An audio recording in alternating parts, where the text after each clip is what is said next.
पाठ 11 साहसी रेशमा। पाठ परिचय। प्रस्तुत पाठ में बताया गया है कि किस प्रकार पोलियोग्रस्त एक लड़की अपनी सूझबूझ से अपने भाई की रक्षा करती है और अपंगता जैसी बात को असत्य सिद्ध करती है।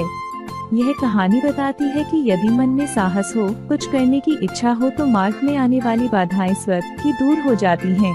सुबह सुबह रेशमा ने देखा कि घर के सभी लोग सफाई में व्यस्त हैं। कोई सामान झाड़ रहा है तो कोई मकड़ी के जाले उतार रहा है। रेशमा ने सोचा जरूर आज कोई खास बात है। माँ, आज कोई खास बात है? सब इतनी सुबह उठकर घर की सफाई में क्यों जुट हैं? रेशमा ने उत्सुकता से पूछा। हाँ बिटिया रानी, त्योहार के दिन है, भूल गई क्या? पहले से ही साफ सफाई हो जाए तो अच्छी तरह त्योहारों का आनंद ले पाएंगे।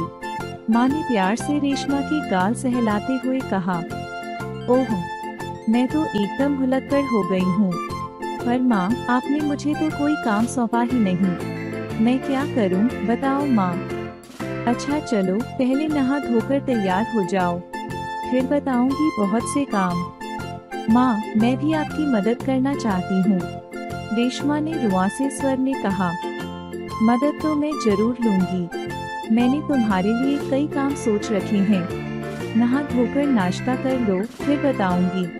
कहते कहते माँ ने रेशमा को उसकी पहिए वाली कुर्सी पर बैठा दिया। रेशमा ने अपनी पहिए वाली कुर्सी को धीरे धीरे धकेला और अपने दैनिक कार्यों में लग गई। रेशमा जब 5 साल की थी तभी से उसके दोनों पैर काम नहीं करते थे। उसे बहुत तेज बुखार हुआ और घुटनों से नीचे दोनों पांव एकदम बेजान हो गए। बहुत इलाज किया पर रेशमा के पांवों में जान नहीं आई। उसे पोलियो हो गया था। रेशमा बहुत हिम्मत वाली लड़की है। शुरू में उसे जरूर दूसरों की सहायता लेनी पड़ी, परंतु अब 11 साल की उम्र में वह अपने सारे काम स्वयं करती है। वह अपने काम के लिए अपने परिवार पर निर्भर नहीं रहना चाहती। परिवार के सभी सदस्य, पिताजी, छोटा भाई गोलू, दादी जी, दादाजी सभी उसे बहुत प्यार करते हैं। वह सबकी आंखों का तारा है। माँ ने रसोई घर में सारे बर्तन, डिब्बे, बोतलें नीचे उतारकर साफ कर दिए थे। अब उन्हें वापस व्यवस्थित तरीके से लगाना था। उन्होंने रेशमा को आवाज दी, रेशु, अगर तुमने नाश्ता कर लिया हो तो काम में मेरा हाथ बटा दो। हाँ माँ, मैंने नाश्ता कर लिया।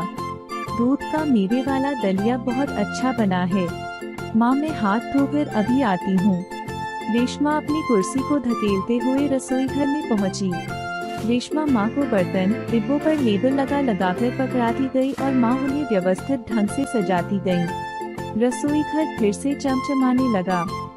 पिताजी दफ्तर चले गए। माँ को लड्डू बनाने के लिए कुछ जरूरी सामान चाहिए था।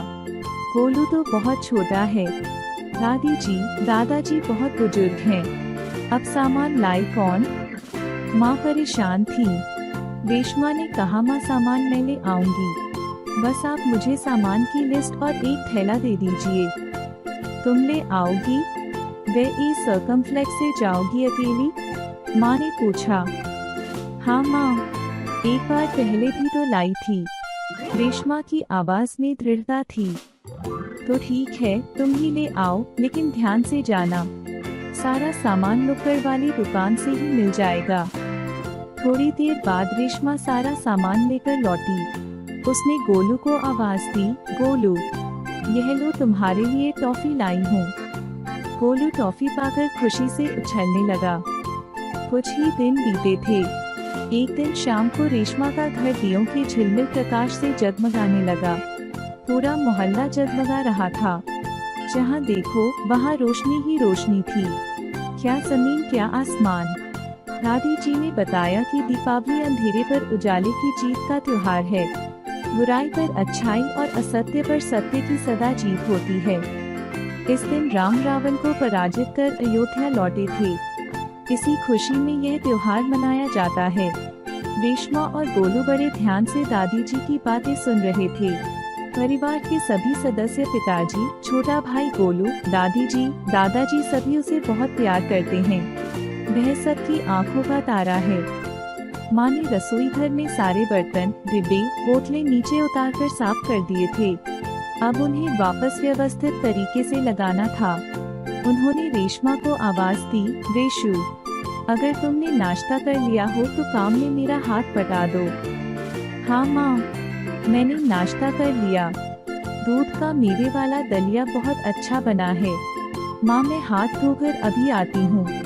रेशमा अपनी कुर्सी को धकेलते हुए रसोई घर में पहुँची। रेशमा माँ को बर्तन डिब्बों पर लेबल लगाकर पकड़ाती गई और माँ उन्हें व्यवस्थित ढंग से सजाती गईं। रसोई घर फिर से चमचमाने लगा। पिताजी दफ्तर चले गए। माँ को लड्डू बनाने के लिए कुछ जरूरी सामान चाहिए था। गोलू तो बहुत छोटा है। दादी जी, दादाजी बहुत बुजुर्ग हैं। अब सामान लाए कौन? माँ परेशान थी। रेशमा ने कहा, माँ सामान मैं ले आऊंगी, बस आप मुझे सामान की लिस्ट और एक थैला दे दीजिए। तुम ले आओगी? वे इस सर्कमफ्लेक्स से जाओगी अकेली? माँ ने पूछा। हाँ माँ, एक बार पहले भी तो लाई थी। रेशमा की आवाज में दृढ़ता थी। तो ठीक है, तुम ही ले आओ, लेकिन ध्यान से जाना। सारा सामान नुक्कड़ वाली दुकान से ही मिल जाएगा। थोड़ी देर बाद रेशमा सारा सामान लेकर लौटी। उसने गोलू को आवाज दी, गोलू, यह लो तुम्हारे लिए टॉफी लाई हूँ।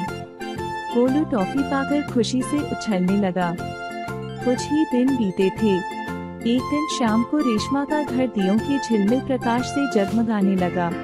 पूरा मोहल्ला जगमगा रहा था। जहाँ देखो वहाँ रोशनी ही रोशनी थी। क्या जमीन क्या आसमान। दादी जी ने बताया कि दीपावली अंधेरे पर उजाले की जीत का त्योहार है। बुराई पर अच्छाई और असत्य पर सत्य की सदा जीत होती है। इस दिन राम रावण को पराजित कर अयोध्या लौटे थे। इसी खुशी में यह त्योहार मनाया जाता है। रेशमा और गोलू बड़े ध्यान से दादी जी की बातें सुन रहे थे।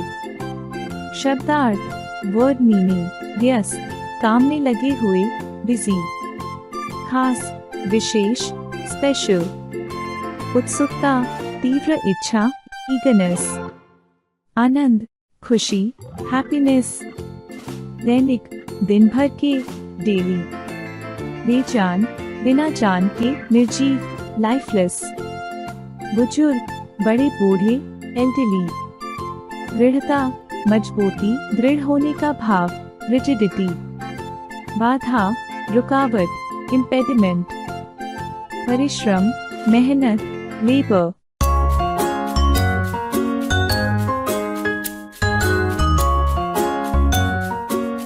Like, share and subscribe.